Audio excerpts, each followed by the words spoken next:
Hello guys, welcome back to another episode of Gunpla Review. Now this one here is a really awesome Gundam.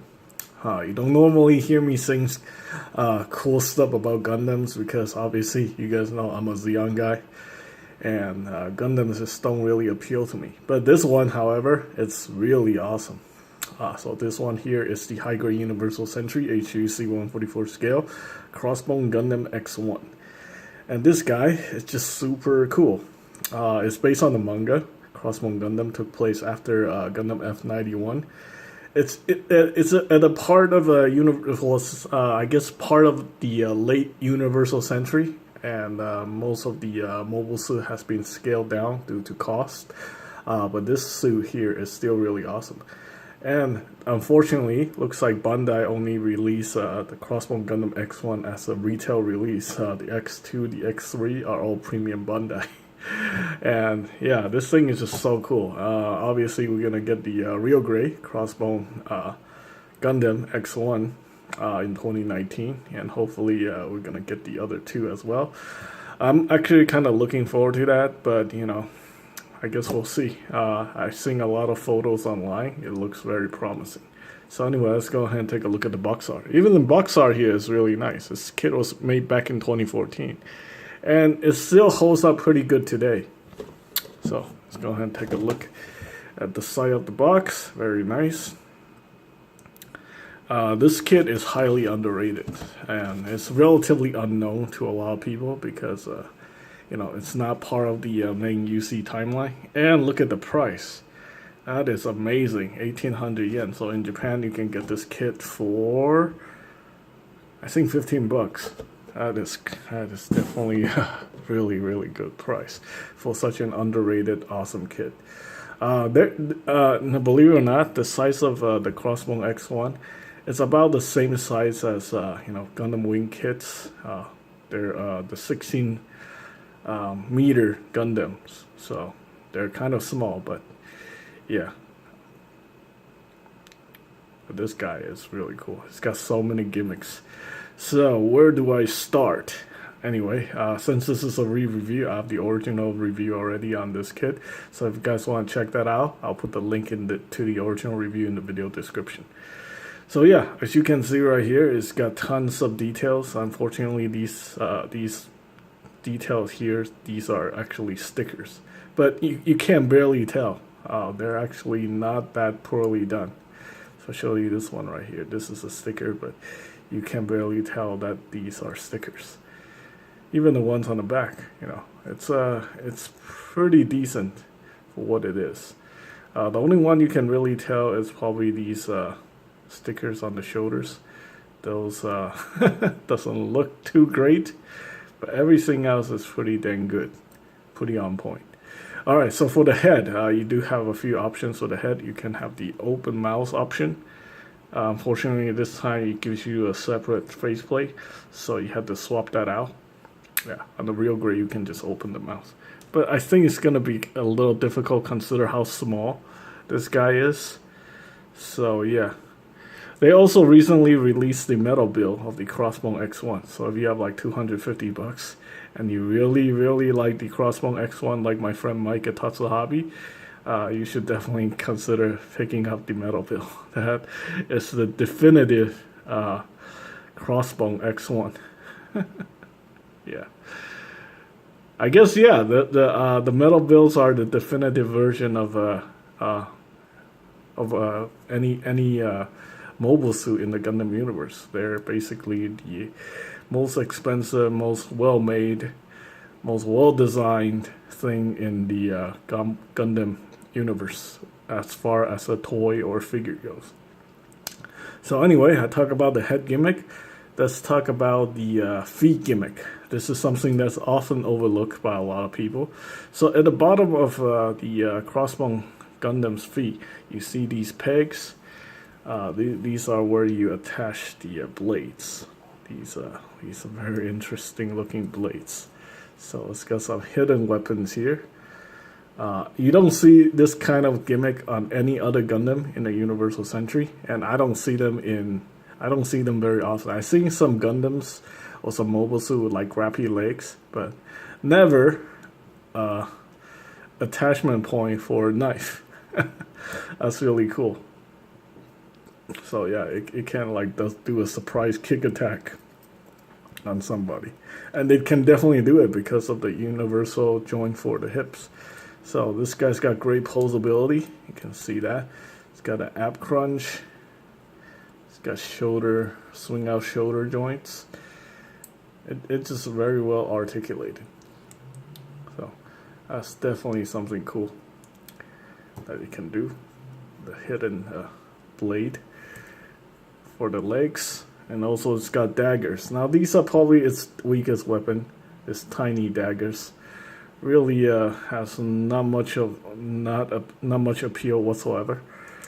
But here we go. We got more cool gimmicks. So for the weapons, obviously we got the beam pistol right here. This is the beam flintlock, I guess, and it give you these very pirate style holding hands, so you can do like a very, pirate firing pose. So that's definitely cool. Yeah, you're not gonna get that with many other kits. And you also got the large style beam saber. So these are definitely cool too.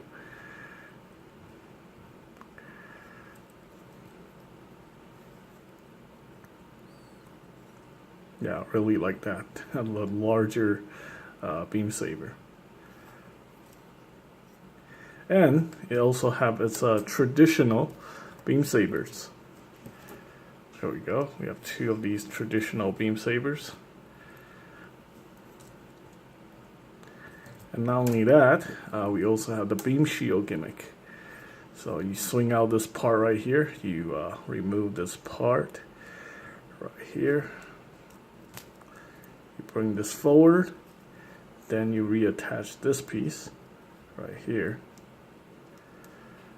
That, and then you take the beam shield and you stick it here. So much better than that stupid Victory Gundam gimmick where you attach a beam shield on the forearm.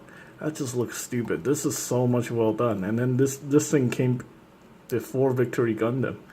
I feel like they just undid all the cool stuff they introduced in Crossbone when Victory came along. That's quite possibly one of the worst, possibly the worst series. Well, yeah, that's actually the worst Gundam series in the Universal Century. Everybody hated Victory, and I hate it too. I actually tried to watch some episode of it, and it was so stupid, I just gave up. It's fucking terrible. Terrible. Okay, so we have those parts, and not only that, you have two of them. And this allows you to utilize another super awesome gimmick, perhaps the coolest gimmick in the Gundam universe or in Universal Century. The Beam Zambers. Man, I wish every Gundam in UC have this gimmick. Yeah, if they do have this gimmick, I would like the Gundams a lot more.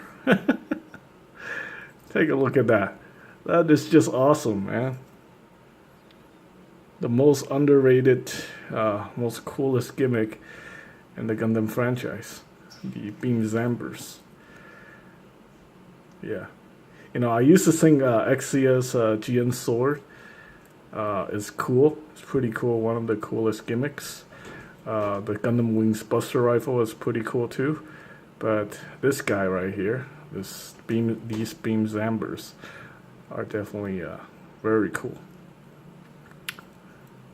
The cool factor is up there with the funnel system from those like Psycho Frame Gundams. Yeah, not quite as cool as the Unicorn Gundam's Destroy mode, but still, it is very cool. Damn. Okay, and we're not done yet. So on the back here, obviously, you realize we're missing something very important here. We have the core fighter. So the core fighter, unfortunately, it's not painted. There's no part separation. So it just comes like this, it's two-piece snapped together. You can paint it if you like to, but I'm just gonna show it to you guys. You know, they could have made this thing so much better with some minor part separation, but Bandai decided not to do that. No foil sticker whatsoever for the core fighter either. So, and basically what this thing's supposed to do is supposed to dock into the back of the Crossbone Gundam. But obviously, since it's a high grade, we don't have that gimmick. And what happened is basically you just remove these parts and you stick it to the back of the crossbow and you open these up. So that forms the X on the back. So now it looks super, super cool. Obviously, let's go ahead and attach this guy to the action base. Oh, and we're not done yet, because there's a couple more gimmicks you can do with this kit. Well, one more trick up his sleeve. So basically, these thrusters, you can maneuver them. So, yeah. So basically, you can do it like this, so it's like flying. Gives it more maneuverability. Other than that, that is pretty much it for this very unique, very underrated Gunpla kit. Obviously, we all know the real grade is coming out, but you know, for under 15 bucks, you can get this kit for under 15 bucks in Japan. I think it's currently out of print right now, but it might come back in print. And for something that's around like, you know, something that you can get for about 25 bucks here in North America, I think this is a pretty dang good deal. Obviously, most of us will be paying inflated prices, regardless of where you get your Gunpla. So, all right, so that is pretty much it for the Crossbone X1. Let me know what you guys think. Thanks for watching.